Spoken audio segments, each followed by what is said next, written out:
1757 পলাশির যুদ্ধ থেকে শুরু করে ভারতের স্বাধীনতা লাভ পর্যন্ত যে কয়েকটি বই বাজারে আছে তার মধ্যে থেকে সবথেকে ভালো হচ্ছে পলাশি থেকে পার্টিশন ও তারপর, এই বইটি শেখর বন্দ্যোপাধ্যায়ের লেখা। আধুনিক ভারতের ইতিহাসের সবথেকে এখনকার সময়ের উপযুক্ত বই হচ্ছে পলাশি থেকে পার্টিশন ও তারপর।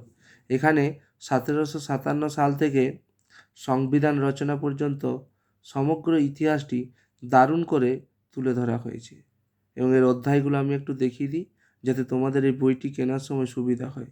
এটা দ্বিতীয় সংস্করণের বই, প্রথম সংস্করণের বইটিও তোমরা কিনতে পারো, তো দ্বিতীয়টা কেনাই ভালো হবে। পলাশি থেকে পার্টিশন ও তারপর, শেখর বন্দ্যোপাধ্যায়, অনুবাদ কৃষ্ণেন্দু রায়।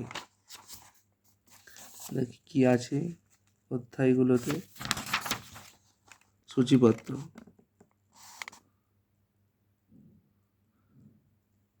অষ্টাদশ শতক, ভারতে ব্রিটিশ সাম্রাজ্য, জাতীয়তাবাদের প্রারম্ভিক প্রক্রিয়া, সংস্কার ও বিদ্রোহ,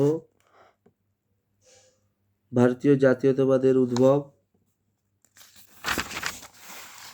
তারপর আছে জাতীয়বাদের প্রথম পর্যায়ে, অসন্তোষ ও মহাবিদ্রোহ, মহাপ্রতিরোধ, গান্ধীবাদী রাজনীতি, এক জাতি অনেক কণ্ঠস্বর মানে বিচ্ছিন্নতাবাদ, স্বাধীনতার সঙ্গে দেশভাগ, স্বাধীনতার ও দেশভাগের পরবর্তী ইতিহাস, একদম কংগ্রেসি ব্যবস্থার পতন পর্যন্ত।